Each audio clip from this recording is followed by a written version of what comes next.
I do experience ableism everywhere. At school, when I was in school, at my workplace now, at just everyday life at the park or hanging out with friends or going out to eat, I experience ableism everywhere, and it's exhausting and dehumanizing.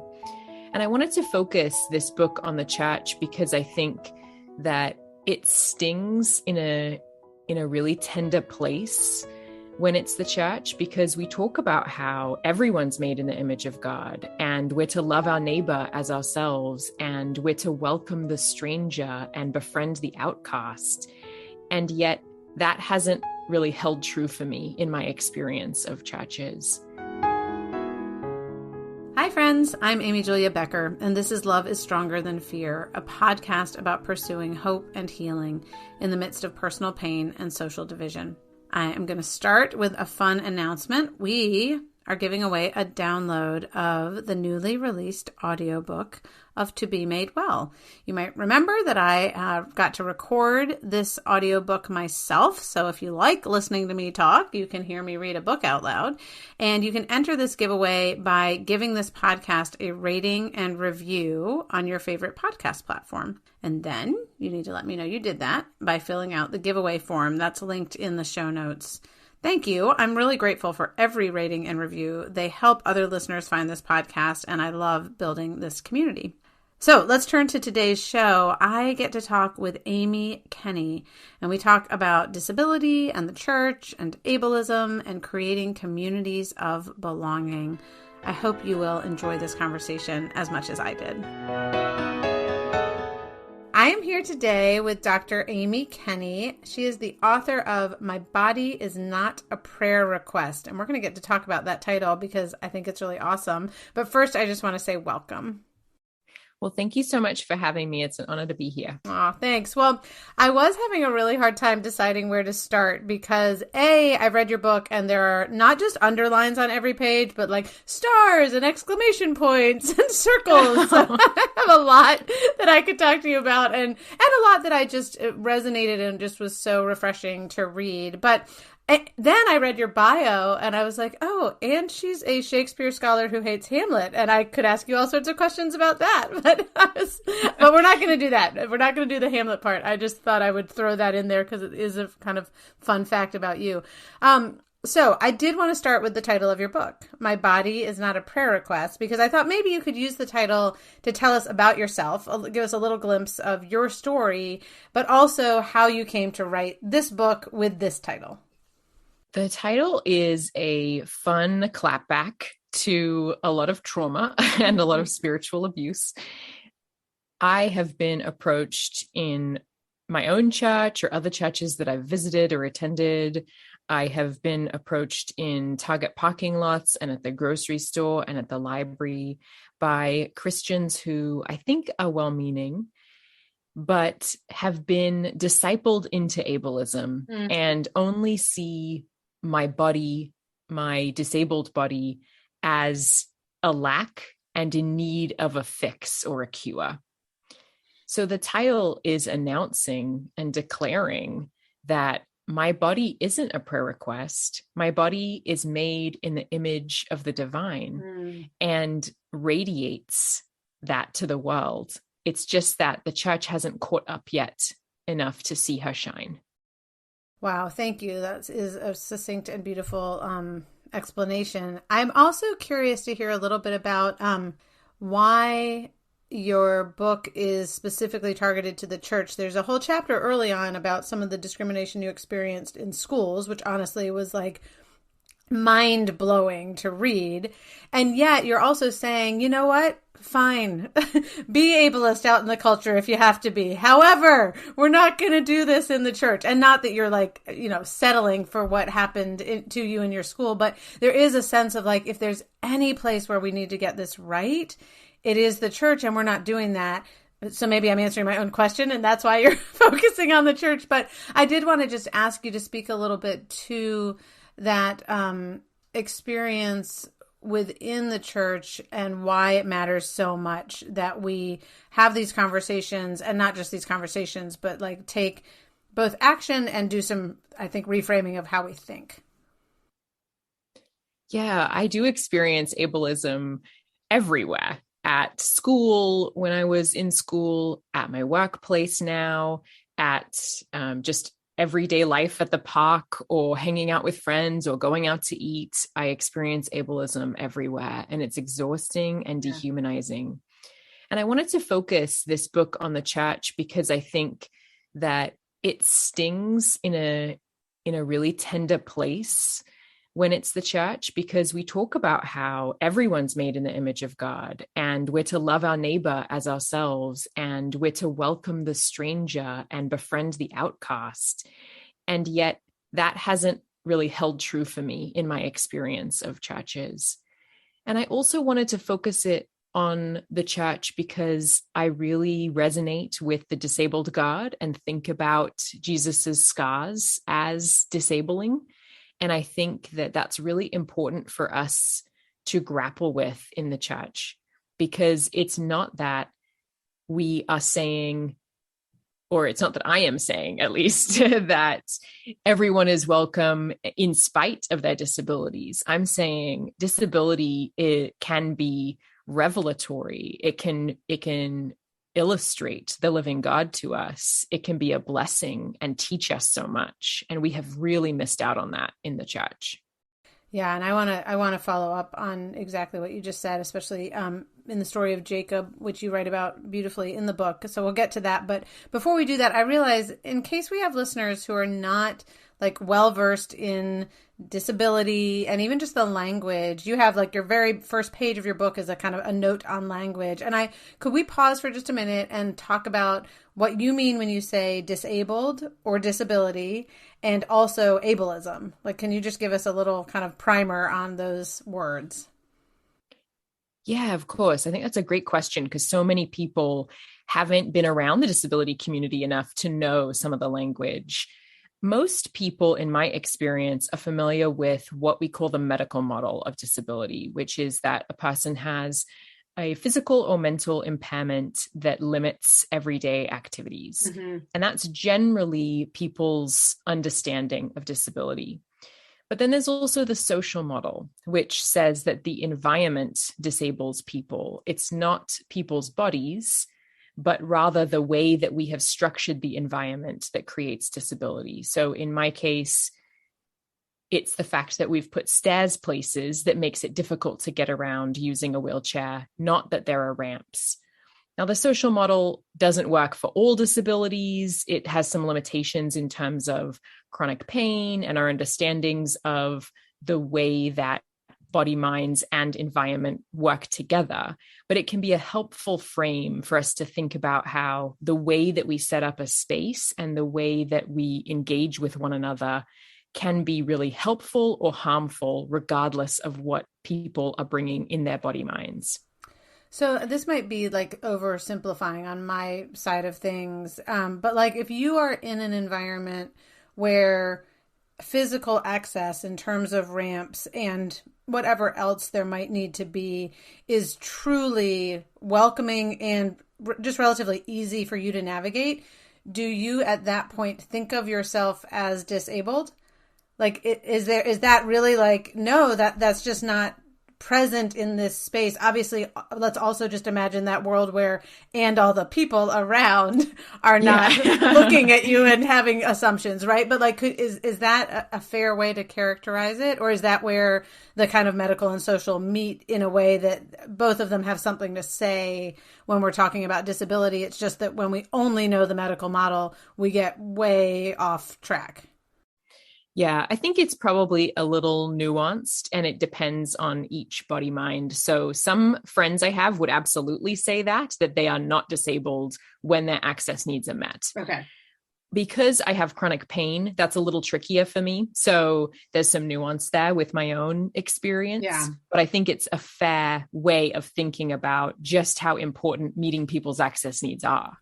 I remember one time I was in Washington, D.C., walking with my kids, and we've, as you know, and most listeners know, I have a daughter with Down syndrome. So we've talked a lot about disability throughout our children's lives. But my youngest daughter at the time, she was probably 8, saw someone in a wheelchair, and she said, "Oh, Mom, that's so sad." And I was like, what? I mean, kind of, and then trying not to have such a, and I was like, what is it that you see that is sad? And this was just a man like going, I mean, I don't know if he's going to work, going to lunch, but his friend, presumably someone he's talking to, walking next to him. And I was like, what do you see that is sad? And she's like, he's in a wheelchair. And I said, well, Marilee, what is that wheelchair allowing right now? She was like, like, I was like, just describe what you're actually seeing.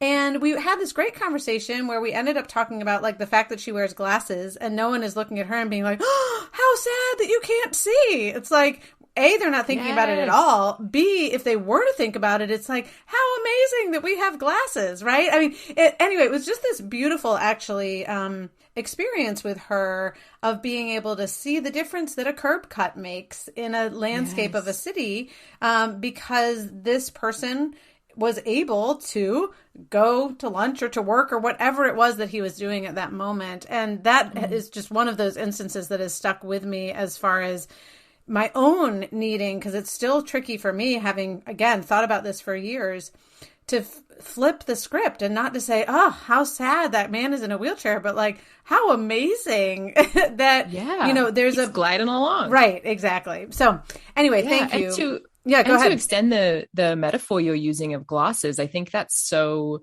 appropriate, because we can have glasses that are different styles and different fads, and you can show your personality through your glasses, and you can do that through your mobility devices as well, what color they are, what's, I call my scooter Diana after Wonder Woman, and I have a little Wonder Woman W on the front of her. So it's mine and personalized. And also, if you think about glasses, we take them on and off. You sometimes need glasses for one activity, but not others. And that's true of mobility aids.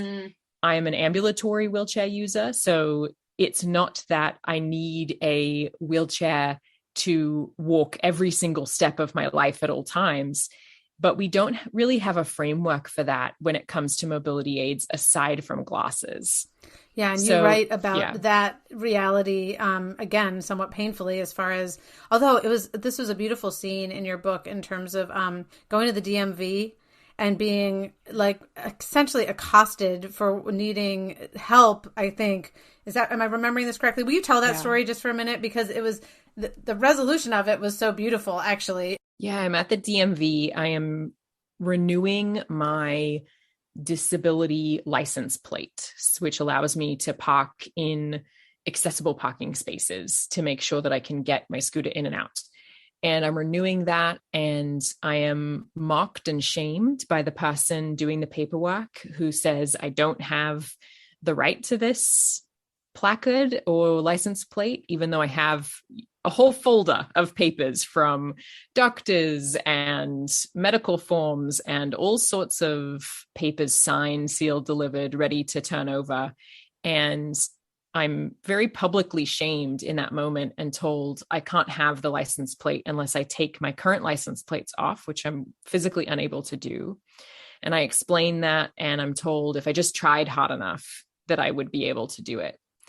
And someone who has been eavesdropping offers assistance and actually gets a screwdriver from someone else, takes my license plates off. And in the process of that, we're talking, and he reveals to me that he's just gotten out of prison and he is getting his license renewed after being in prison. And I think about how Jesus showed up in the form of that eavesdropping ex-felon that day. And I just wish that Jesus would show up in churches sometimes as well. I was just resonated with that story, and you described this, that like he knew what it was like for the system to not believe that he was worthy of whatever it was that he was just simply trying to do, and turned that into an opportunity to help another, a fellow traveler, right? I'd love to talk a little bit about, you mentioned chronic pain, and also that not all disabled people are in pain. So there's a distinction, and I think we often conflate the two. And it's somewhat similar to conflating, and maybe we can talk about this too, the idea of like sin or brokenness and limitations, which I think is what a Yes. disability without disability can exist without brokenness, right? I mean, not that all of us aren't broken in some way, but that doesn't necessarily have to do with the disability. So there's like this layering of pain, sin, disability, and they're not, and limitation, they're not all the same. And so I'm just curious if you can speak a little bit to the idea that, well, to how you experience pain as it relates to healing and prayer. Is that because you've talked about my body is not a prayer request, right? Like I don't need to be in a body that is ambulatory all the time in order to be whole. I do not need that in order to bear the image of God. That's all true. You also don't need to be free of pain for those things. So how does pain fit into your understanding of healing and disability, and what it means to be, kind of in this world under God's care and yet, not in a perfected version of it? I think of my pain as a prayer. And I don't mean that when I'm in pain, I pray more, although that's probably true. I think of my pain itself as a prayer, as communing with the experience of Jesus and as being connected to the one who suffers with us and who is compassionate to our every suffering, the one who knows what it's like and who is beside us in the process. When I say that my body is not a prayer request, it's really asking for people to undo their ableism, which I realize we didn't define before, but is a system that places some bodies and minds as better than others. It creates a hierarchy of bodies and minds and says that disabled bodies are not as worthy. But we can see how that's also connected to ideas of excellence and productivity and normalcy and intelligence if we're saying that this body mind is better than that body mind. So when I'm approached by a stranger who just by virtue of my wheelchair or cane wants to pray for me, I find that really different than being in a community that knows and loves me, where I talk about, I'm dealing with this pain this week and would like prayer. Yeah. I'm not at all against prayer and pray regularly, but I think about prayer as communing with the living God who counts our tears and who is compassionate to our suffering. The problem, I think, and the ableism, I think, comes from when we conflate that with disability. Yeah, I don't know if you know this, but have written a book about healing recently, and in it really wrestled with the problem of pain, because again, I've gotten a lot more clear about disability, and yet pain, and especially pain that remains, because when we look at Jesus in the biblical stories of healing, I don't think actually undoing disability is a focus of Jesus's healing. I do think that relieving pain and entering into people's experiences of pain, and physically, I think that's going on. There's obviously a lot more going on in terms of spiritual, emotional, and communal healing that's happening not only in the location of the person who is sick or in many cases actually disabled, who Jesus is having a healing experience with, but that pain was really a point of questioning for me. And what was helpful were two things. Like one, the sense that pain, you said pain as a prayer, which is a more succinct way than what I have been thinking, which is kind of pain as bearing witness to the brokenness of the world. And that for some reason, and some of us carry pain that can be relatively easily cured, actually, like not even just through an Advil that kind of erases it, for 4 hours or something, but where it's like, oh no, we can get rid of that and you can feel better. And others carry chronic pain. And I think there's a lot of shame in our society associated with pain, as if you just thought about this differently, you would feel better. And again, there can be some truth to that. I've experienced back pain that really was a mental, like I needed to go to God and a yoga teacher with some mental issues that helped my back. So it's not, again, not to say that's never true, but then I also know people who are in chronic pain, and it really is not at all about them like having not admitted a need for emotional healing or not prayed with faith or whatever it is. So I just appreciate that. And I do think that bringing in some of the stories that are of disabled people within the Bible that we don't think of in those terms, and you start in the Old Testament. And I'm just wondering if you can talk to us about the story of Jacob with kind of these things in mind, as far as, disability is not always signaling a need for healing, right? Even in the Bible. That's certainly true in our world, but even in the Bible. Can you speak to that? Yeah. I also, sometimes the pain is the ableism. Totally. And that is something that we can do something about. Change now. Yes. And the healing needs to happen in the society. Yes. Not in the body. Yeah. I 100%. Yes. So when people talk about, I wish there's something I could do to support you, there is. Start undoing the work of ableism in your own life and in your spheres of influence, and invite others to go and do likewise. Right. I think that disability has been erased in so much of the way that we tell the stories of scripture, probably because of ableism, even unwittingly, that people are uncomfortable with disabled bodies, and people just maybe don't even think about these stories as portraying disability because we have been taught them in using other language or in other contexts. The story of Jacob is one that is really, it's one of my soul stories, those ones that you just carry with you and really speaks to you on a deep level, because we see that he is really living that myth of scarcity that is really common in our world for non-disabled people. Yeah. He's trying to accumulate stuff and prove that he is worthy of care and love and attention by amassing more and more stuff and working on this hamster wheel of proving that he is somebody. And then he has this encounter with an angel or God. It's described differently in different editions, where they wrestle all night long, and Jacob comes away with a healing limp and a blessing. And typically I've been taught this story as the limp is punitive and negative, a way to put Jacob in his place. But that's not really how it reads in scripture. Jacob himself calls the Lord gracious from the encounter. And this is his transformation from being a workaholic, hoarding liar to transforming into someone who claims who he is, understands his interdependency with God, and is now able to understand his brother Esau as an image bearer. Right. And then later, when we catch up with him in Hebrews 11, he's leaning on his walking stick and blessing the future generations. And that's in the cloud of witnesses.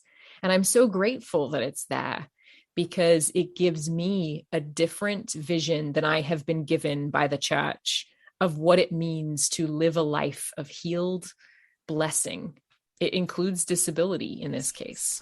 I've told this story perhaps on this podcast before, so if you're a listener who's heard it before, sorry. But I have a friend, Jessica, who has cerebral palsy. And when my daughter was first born, I was really stuck on the, will she have Down syndrome in heaven question.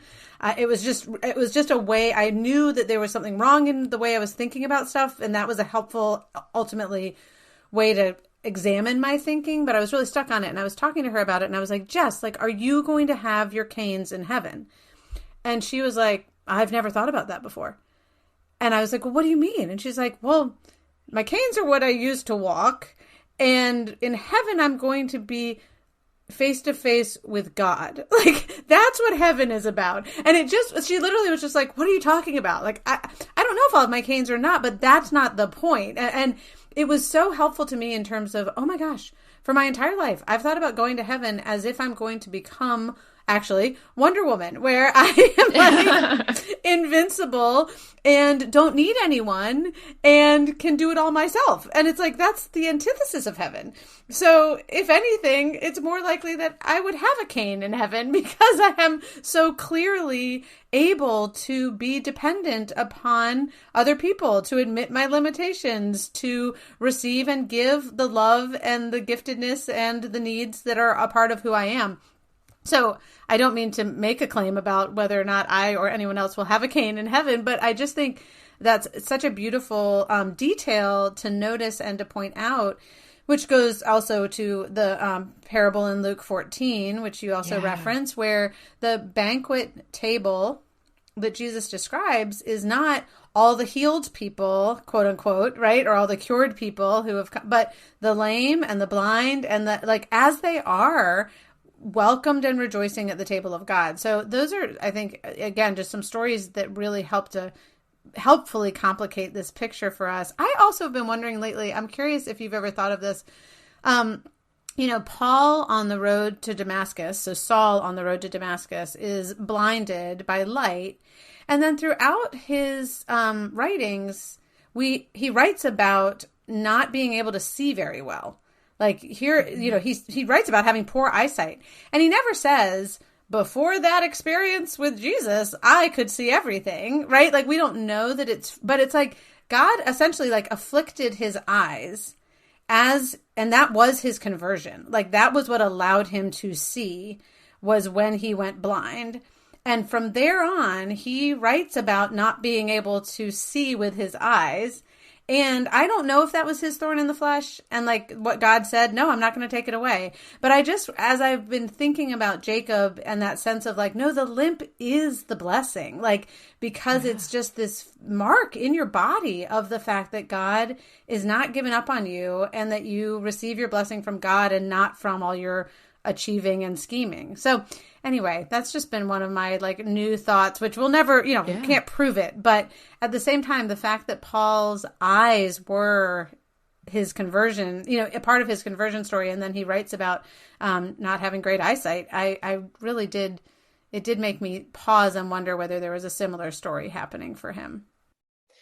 Yeah. And that in all of those cases, the banquet in Luke 14, Jesus talks about inviting disabled and poor people first, and then doesn't mention that they're cured or changed. Their access needs are met.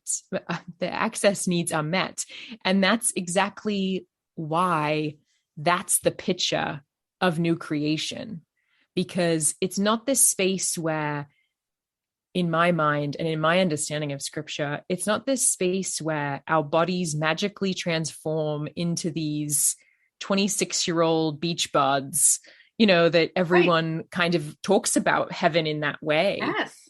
It's that we are so in awe of the grace and the love of God that we can't help but send to others, include the marginalized, and be interdependent on one another and recognize our own limits. And that's one of the gifts of disability as well. That's true for all humans, regardless of whether you're disabled or not, is that you can't do everything by yourself. And our bodies have needs and have strengths, and those shouldn't be shamed. Those should be met without condemnation. Amen to that. And I've got one more of my little Bible nerd questions for you. And then we'll move on. But this is, let's see, on page 61 of your book, if anybody has it with them, you are writing about Exodus 4:11 and mentioning in that God makes people, according to Exodus 4:11, mute or deaf, seeing or blind. And then you write that God takes credit for how God makes people, right? And I think most people read those verses and think, oh, I don't know what to do with that. Why would God make someone that way? Is that a punishment, right? But I also kind of in the same vein, you write, disabled people bear God's image, not despite our bodies, not once we receive our new creation bodies. Right now, disabled people in wheelchairs using their ventilators and communicating in diverse ways radiate God's image to the world. So I think that, I mean, maybe that's just a summary of what we've been talking about for the past little bit, but I really appreciate you just kind of pushing on that point, because it is a reimagining, which of course is what Jesus is also trying to get people to do in looking at where God shows up, who God is not just with, but in such an intimate way that Jesus can say, that is me. And I think the fact that going back to that verse from Exodus, this is not about God afflicting some people and lifting up others. I think that's what you're getting at there. But is there anything more you want to say about those verses? Yeah, I picture that as God being a proud parent, God saying, look, I make people this way, and it's glorious. Yeah. And it shows my work to everyone else. That's really hard for people who haven't grown up in a context where disability is able to be anything other than sinful or harmful. And I would invite for us to really just sit with that discomfort and to look out to nature. We see so many examples of creation that we would connect to disability, and we praise those examples. It's just when we connect that to humanity that we have an issue. So a few examples are that kangaroos hop, they can't walk, and they can't go backwards, or that sharks don't speak. The sound we think of when we think of sharks is from Jaws, or that elephants are born blind, or, there's so many different examples of even thinking about spoony life and this idea of having low spoons or low energy on certain days and not being able to get out of bed. That's similar to a lion who sleeps all day, except for the 1 hour they hunt. And we think lions are fierce and fabulous, but when I can't get out of bed, it's sad. So I think looking at the canvas of creation and the beautiful way that even the trees are crooked and jagged, and my body is crooked and jagged too, and that it too is beautiful. I love that. That's really helpful. And I read a book this past year called Wondrously Wounded by Brian Brock. And it's really beautiful on this point, because he goes back to Augustine and says that he was basically like, wait a second, all these people who've always said that disability in a kind of pagan culture means either something demonic has happened, or, just we need to get rid of this baby, essentially. He said, we need to ask, what is God doing in this beautiful creation, in this wonder? What is the wonder? Like, it causes questions we don't understand necessarily, because we do have a typical understanding of what bodies are supposed to, quote unquote, be like. And yet the fact that his Christian imagination allowed him to say, wait a second, I'm pretty sure that every single baby that's born is created in the image of God. And so what that means is that I'm the one who doesn't understand, not that God did something wrong here, or that this part of this person is not a part of God's creation. It's only this other stuff that is. And that was really helpful to me too, to recognize that this is not just like, in the past 50 years, we've had these movements in terms of, and even like the word ableism, which is a relatively new word. But to be like, oh, like Augustine was talking about this in different language, but nevertheless having a recognition of what does it mean to actually claim that we are fearfully and wonderfully made by God, all of us, in and as we are. And to know that actually there's a lot of scripture that backs that up, but we do need to have like a lens to be able to see it that way. Yeah. And that my disabled body holds secrets that neurology is still discovering. And maybe the rest of humanity is still discovering them too. Which I think that is so true. Obviously, we haven't talked much about whether there is a distinction that's meaningful between physical and intellectual disability. And I'm curious actually what you think about that. But I also see that when we talk about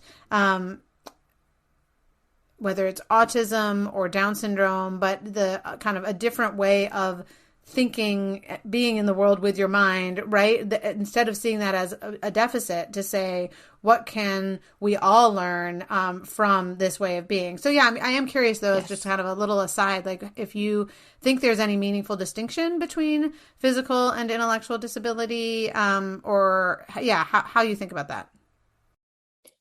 I think the only meaningful distinction for me is to be able to talk about the different challenges of ableism that each of us face, because there are unique experiences and unique barriers to different disabilities. But I think that I try to use the word, or sort of the compound word, body minds, as a way of inviting us to undo this mind-body dualism of thinking that our minds and our bodies are distinct and separate, because our minds are in our bodies. Our minds are part of our bodies. They all work together. And as you've already identified, sometimes our bodies respond to what our minds are doing too, and vice versa. So I find that using body minds is a way to also be inclusive, to make sure that when we talk about disabilities, we're not just talking about visible disabilities, we're also talking about hidden disabilities, we're talking about dynamic disabilities, intellectual disabilities, all different types of disabilities, because the truth is that we all have access needs, and those should all be met with care and with compassion. Yeah. Thank you. I'm kind of related, I think, to that question. I have written, talked a lot about the way in which having a child with Down syndrome has helped me to understand what it means to have a common humanity, because I have understood in a new way what it means that the image of God is in all of us, and that is not reduced or impeded. It might in fact be enhanced by disability, right? So I get that. I also think there can be a problem in using the language of common humanity, because it can essentially say, I'm going to ignore or gaslight the reality of living with disability in our particular culture. And so I'm curious how you think about that tension between, we are all image bearers. Like, let us stop putting people into these categories of like more broken or more redeemed, because we get that actually, especially with people with intellectual disabilities, like, again, more broken or more angelic than everybody else, right? And yet still attending to these particular needs that if we say, oh, they're all the same, right? Like, we're all the same. We all just need Jesus, right? Like, we can lose some of that sense of like, yeah, but I can't get in the door because there's not a ramp here, you know? So how do you think about that idea of common humanity? There's so much spiritual bypassing with it, because it is often used, in my experience, as a way to reduce particularities and push them off into some future time that we don't actually have to work towards making our church or our small group or our culture less ableist and more inclusive. So that's one of the problems I find with it. Another issue I have with it is that I think of disability as a culture that is an embodied experience that contributes to society, that non-disabled people can learn from and participate in, regardless of whether they've had that embodied experience themselves. So what I would love to see is the shift from talking about who's disabled and who isn't in terms of brokenness and common humanity and inspiration porn and all of those aspects, and move into a space of thinking of disability as a culture that we all get to learn and grow and participate in. And some of us who have the embodied experience of disability get to lead the way. I resonate with that in many ways. I want to pause for a minute because I think it's an important point that not everyone will know what inspiration porn is, but I think it's a really important point to explain. So can you just explain inspiration porn? Inspiration porn is this idea from Maysoon Saeed and Stella Young that says that disabled people are often treated as inspiration only. It turns us into objects that are consumed rather than subjects with their own lived experience and messy lives. And it essentially uses disabled people just for non-disabled people to feel good about themselves. Mm-hmm. So we see it a lot of times in commercials or ads that feature someone who is visibly disabled, and then there'll be a phrase such as, "What's your excuse?" Mm-hmm. Or there'll be this music playing to tug on your heartstrings and make you pity the person that you're seeing who's disabled, instead of actually working together to make sure that we are making every space we're in more accessible. Well, and you also write about the kind of trope of being the overcomer, right? Yeah. Like you're either the pitied one or the overcomer. And it's like, well, wait a second. And I think not other marginalized groups would, I think, have similar experiences in terms of like, I'm not trying to be exceptional. I'm trying to be human. Like, why can't I be human? And that I think also speaks to that. And I'm curious within all of that. So I want to talk as we come to an close about like churches as communities of belonging or whether they can be. But before we get to that, I'm curious about the idea of like affinity groups, you know, being able, I've talked with my friend David Bailey, who's been on the podcast a number of times, and he's a Black man who does kind of reconciliation work within the church when it comes to all sorts of things, but including race. And he's talked about just the need for spaces where he is just with other people. And probably to your point about a culture, they don't all have to be Black, but at the same time, there has to be like a deeply shared common understanding of the experience of being Black in America in order for that to be just like a totally safe space. And so there's kind of this idealized and I think a good vision of no need for an affinity group for anyone, right? And yet the reality is that there is such a need for people who are experiencing marginalization to have to just like explain at every turn why that thing that you think of as like a little thing that you said, and why do I have to make a big deal of it? And like, as you said, when you have 2,000 mosquito bites, you are dying. And so, yeah, you think it was just one more mosquito bite? Well, guess what? Like, it wasn't. Which I thought was a great analogy. But anyway, I'm curious, what do you see as the role for affinity groups, like for places and spaces that are kind of separated from that typical population intentionally? I too hope for a day where we don't have to have affinity groups because we have all grown in respecting one another's distinctiveness and in making sure that we really do value the beautiful diversity of humanity. But unfortunately, we're not there yet.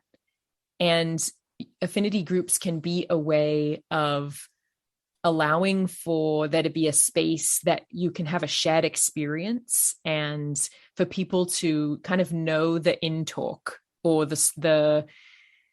it's almost as if you're speaking in Cliff Notes with someone. You don't have to read the whole book. You can just tell them the Cliff Notes version.